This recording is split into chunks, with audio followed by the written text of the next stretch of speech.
Alright, fenomena Ustadz yang dikira buzzer. Ini kocak banget sumpah. Cuman gara-gara nanggepin terkait nilai tukar rupiah kita yang semakin melemah ya. Ada ustadz yang dikira ya buzzer pemerintah ya, nyebokin dan segala macem gitu. Padahal mungkin ini niatnya cuma pengen sekedar ngasih ketenangan kepada orang-orang yang nge-follow-nya. Dan di video Ngopi Kesempatan kali ini gue bakal bahas bareng-bareng karena ada beberapa di antara kalian semua yang minta. Gue penasaran kenapa lu semua minta gue buat ngebahas. Ini bukan bidang kalian gue gitu loh. Tapi kita bakal coba lihat bagaimana POV-nya, bagaimana fenomenanya, biar seenggaknya nggak cuman ngeliat dari satu sudut pandang doang, ya nggak sih, tapi juga bisa ngeliat dari berbagai macam sudut pandang biar kita bisa lebih bijak lagi. Selamat datang di Ngobrolin Persoalan Indonesia bersama gue, your favorite Uncle Om Ray. Kalau misalnya semua nanya ke gue ini dimulai dari mana, ini dimulai dari tanggal 4 Juni 2026. Ketika nilai tukar rupiah kita udah menyentuh di angka 18.000. Orang-orang pada khawatir kalau misalkan nilai tukar rupiah kita itu melemah. Ya sebenarnya bikin khawatir itu bukan pelemahan nilai mata uang ya, karena udah dari zamannya Pak SBY. Naik tuh waktu zamannya Bu Mega, terus abis itu turun lagi. Nah yang dikhawatirkannya adalah bagaimana kecepatan dari penurunannya, yang bahkan di awal bulan Juni itu bisa sampai ke 100 rupiah per hari. Nah waktu itu gue nyaranin buat kita sama-sama ngeliat bagaimana tangkepan dari orang-orang penting dulu. Biar seenggaknya kalau misalnya kita marah-marah itu alasannya logis.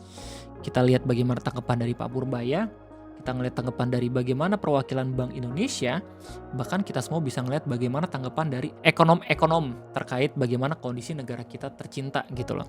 Nah dari tanggapan-tanggapan itu semua ada juga tanggapan dari ahli agama terkait ini, yang mungkin awal niatnya cuma pengen menenangkan orang-orang yang panik, tapi karena secara timing ini mungkin tidak tepat gitu loh, malah diperdebatkan sama orang-orang yang ngeliat postingannya. Ini berasal dari Threads ya. Nama ustadznya itu Ustadz Movie. Gue baru pertama kali juga melihat ustadznya gitu ya. Semoga gue pun punya kesempatan buat ngeliat dakwahnya kayak gimana gitu ya. Beliau di tanggal 5 Juni 2026 buat postingan kayak gini. Allah yang menjamin rizkimu saat dolar 6.000. Allah juga yang menjamin rizkimu saat dolar 18.000. Yakinlah rizkimu tak akan pernah diambil orang atau salah alamat ya ikhwah. Sebenarnya kalau misalnya dilihat dari POV agama atau tauhid, ini ada ilmunya ya. Gue sempat search sendiri, ada yang namanya tauhid rububiyah. Berdasarkan website Al-Mata ya, dijelasin kalau misalnya ini merupakan tauhid yang meyakini Allah sebagai satu-satunya pencipta, pengatur dan penguasa alam semesta. Contohnya Allah menciptakan langit, bumi, memberikan rezeki dan mengatur segala kejadian. Ya jadi kayak seakan-akan pengen menenangkan kalau misalkan Allah tuh sudah menjamin rezeki kita semua. Nah tapi secara timing ya banyak banget orang yang memperdebatkan bagaimana saran dari Ustadz. Ya bilang kalau misalkan ada kesalahan nih dalam sistem, jadi kita nggak serta-merta harus langsung nyalain Allah gitu loh. Tapi kita pun harus ikhtiar ya, gak cuma tawakal doang gitu, biar seenggaknya kita bisa mengkoreksi apa yang salah. Ya begitulah inti dari permasalahannya gitu loh. Nah Ustadz Movie pun di Instagramnya bahkan udah ngerespon lagi bagaimana tanggapan-tanggapan dari orang-orang. Ini di tanggal 6 Juni gitu ya, beliau bilang silakan kawan-kawan lampiaskan emosinya di sini atau di akun thread saya, tuliskan cacian, makian, tuduhan dan lain-lain, semoga monggo silakan Fadol sampai teman-teman lega. Sekali lagi saya mengingatkan untuk diri sendiri dan teman-teman semua, murah mahal harga naik turun falas dan lain-lain jangan membuat kita kendor dalam usaha kita mengais rezeki yang halal. Allah sudah menjamin rezeki kita dan hanya Allah lah sang maha pemberi rizki. Sesungguhnya Allah dialah maha pemberi rizki yang mempunyai kekuatan langit sangat kokoh. Ini gue yang bikin bete-nya adalah dua pihak itu benar gitu. Pihak yang bilang kalau misalkan ini semua rezeki udah ada yang ngatur, ini bener. Tapi pihak yang mengkritisi kalau misalkan ada yang salah, itu pun bener. Kenapa gue bisa bilang bener? Lu bisa lihat sendiri ya bagaimana alasan-alasan yang masuk akal dari orang-orang yang ngebales postingannya Ustadz Movie. Abu bilang, betul, Allah menjamin rezeki kita di angka dolar berapapun. Tapi ingat Allah juga menurunkan hukum sebab akibat atau sunatullah. Kalau jembatan rusak karena korupsi lalu ambruk dan memakan korban jiwa, kita tidak bisa bilang itu takdir, terima saja. Kita harus tuntut perbaikan, begitu juga dengan ekonomi negara. Rezeki individu dijamin, tapi kesejahteraan publik adalah hasil dari tata kelola yang benar. Mengkritik kebijakan yang buruk juga bagian dari ibadah, yaitu amar makruf nahi mungkar. Ya, gara-gara ini pun orang-orang malah mempertanyakan apakah Pak Ustadz juga bisa mengkritik menggunakan prinsip amar makruf nahi mungkar. Terus ada lagi Awi bilang, inti kritiknya masyarakat sebenarnya itu bukan di keraguan terhadap rezeki, tapi sistem yang buruk. Vincent bilang, saat Fir'aun bermimpi tentang akan datangnya masa panceklik, Nabi Yusuf tidak mengatakan tenang saja. Allah yang menjamin rezeki kita saat masa subur ataupun masa panceklik. Dia justru mengambil alih jabatan bendahara negara dan menyusun strategi pangan dengan menanam selama 7 tahun berturut-turut dan melakukan penghematan ketat. Jaminan Allah itu mutlak, tetapi harus ada manajemen kalkulasi dan mitigasi resiko. Persis seperti apa yang dicontohkan sama Nabi Yusuf. Ya, nggak cuman dari threads doang, bahkan ada juga komentar-komentar yang menurut gue tuh nggak yang terlalu jelek juga gitu untuk kita bacain. Nah, kayak misalnya Ramadhani bilang, mereka yang berisik dolar naik bukan khawatir rezeki mereka, Pak Ustadz, tapi mereka kecewa dengan kebijakan pemerintah saat ini. Dan seharusnya ulama-ulama seperti Anda punya kapasitas untuk maju menasihati pemerintah saat ini lalu menenangkan orang-orang yang di bawah dengan nasihat-nasihat yang baik. Sarul bilang, cobalah sekali-kali posting soal bahaya dosa jadi penguasa yang jadi penguasa yang acuh. Coba bahas ilmu tauhid yang lain. Dan bukankah Nabi juga ngajarin jangan diam kalau kezaliman di depan mata? Bukannya Islam memberikan pedoman komprehensif mengenai sistem ekonomi dan prinsip pemerintahan? Ayo Tat, Ane yakin udah baca Al-Quran, ilmu Ane masih dangkal, tapi Ane nggak egois. Ane posisiin diri Ane sebagai gembel di jalan yang kelaparan, atau bapak yang habis kena PHK kerja, atau jadi pedagang kelontongan yang bingung karena bahan serba naik dan dagangannya sepi pembeli karena dinaikkan harganya. Duh Tat, sedih deh. Begitulah kira-kira. Nah, yang bikin Ustadz Movie itu dikira buzzer itu waktu dicek di Twitter, ada akun ya Kanadia yang dia kebetulan banget rekomendasi tweetnya itu sama-sama berasal dari orang yang tiba-tiba itu nasehatin kalau misalnya Allah menjamin rizkimu. Jadi nggak cuma satu orang doang, tapi juga ada beberapa lagi. Kayak misalkan Dr. Hadian Faisal, beliau bilang Allah yang menjamin rezekimu saat dolar 15.000 juga tetap menjamin rezekimu saat dolar 18.000. Mas Ferry pun bilang yang mencukupkan rezekimu saat rupiah 17.400 adalah Allah yang sama dengan yang mencukupkan rezekimu sejak dalam kandungan. Nah, gara-gara ada screenshot ini ya, orang-orang langsung kayak berkesimpulan, oh berarti emang udah di brief nih ya, walau alam gitu ya, bener atau kagak gitu ya. Cuman kalau misalnya dari gue pribadi, ketika gue sedang diperdebatkan sama seseorang, gue selalu melihat kalau misalkan mereka tuh bukan buzzer gitu. Kalau gue ya, gue coba buat positive thinking dulu, semoga ya emang salah pemahaman ataupun gue yang secara POV masih belum tahu bagaimana pandangan mereka gitu, jadi kita bisa saling bertukar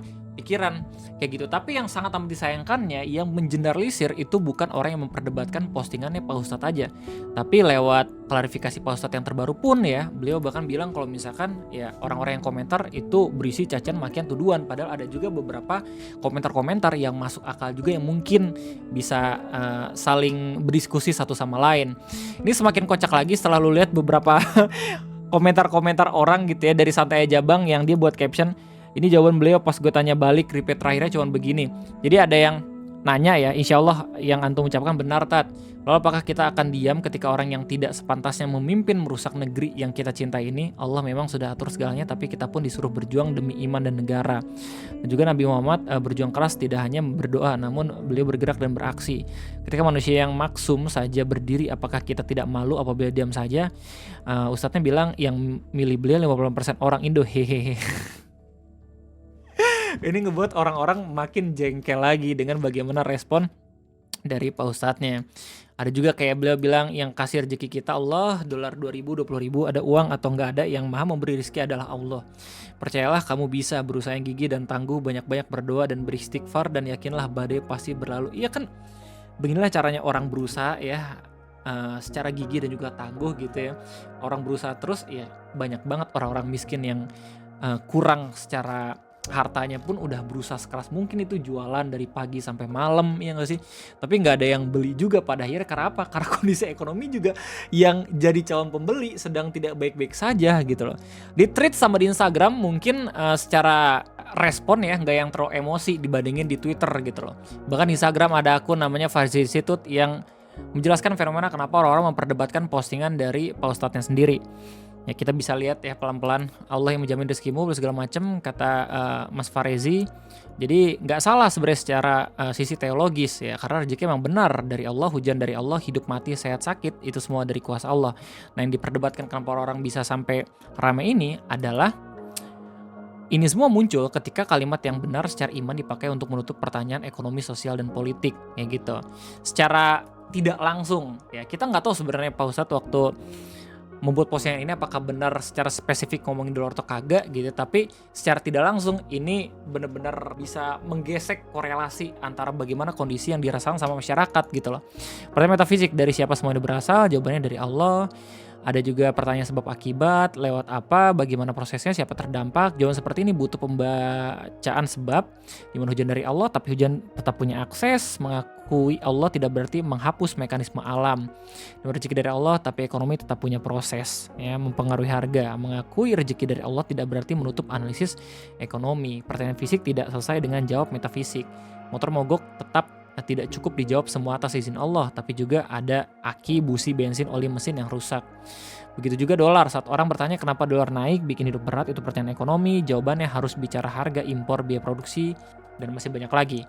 Nah, letak absurdnya itu bukan karena menyebut Allah ya, tapi karena pertanyaan ekonomi dijawab dengan jawaban metafisik. Ya sebenarnya kita nggak bisa mengkorelasikan secara langsung juga apakah postingannya Pak Ustadz itu benar-benar menjawab respon masyarakat terkait rupiah yang semakin melemah gitu ya. Bisa aja tiba-tiba bang nggak sengaja buat postingan ini biar meredam kekhawatiran orang-orang gitu ya, tapi di saat yang bersamaan mungkin orang-orang pun udah pada paham kalau misalkan kita pun harus bisa mengasah nalar kalau misalkan ini semua ada sebab akibatnya kayak gitu loh.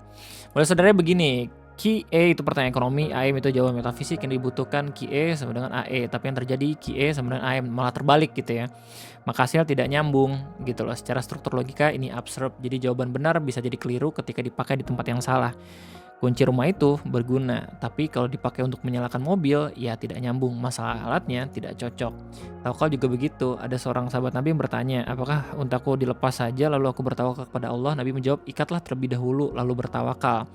Karena keimanan tidak menghapus ikhtiar dan tawakal bukan berarti mengganti sebab. Ya, lu bisa baca sendiri bagaimana postingan-postingan menariknya ini gitu ya, lewat Instagramnya Farezi Institute. Ya, cuma yang jelas itu pun ya berasal dari pemahaman yang punya akun ya atau admin Farezi. Kita pun masih bisa memperdebatkan itu semua, ya nggak sih? Cuma yang jelas, kalau misalnya dari gue pribadi sebenarnya postingan ini pun gak yang salah-salah banget ya. Dan perdebatan orang-orang terkait bagaimana kondisi yang sedang mereka alami itu pun gak yang salah karena emang real dirasakan gitu loh. Bahkan gue yang awalnya bisa ngasih bingkisan lebaran gitu ya ke pedagang kaki lima gitu setiap lebaran 20 kardus, sekarang udah kagak sama sekali karena emang secara kondisi ekonomi mungkin ya orang-orang juga terdampak gitu loh. Well, kayaknya itu aja mungkin bisa gue sampaikan ya terkait itu semua. Gimana tanggapan kalian? Apakah kalian pun setuju sama masyarakat atau justru ada benarnya juga ya apa yang diucapkan sama Pak Ustadz? Ya semoga ini semua bisa menjawab bagaimana gambaran orang-orang pada resah gitu ya terkait postingannya Pak Ustadz. Jadi itu aja mungkin dari gue. Terima kasih banyak. Sampai jumpa lagi nanti di next video ngopi gue diri. Sampai jumpa.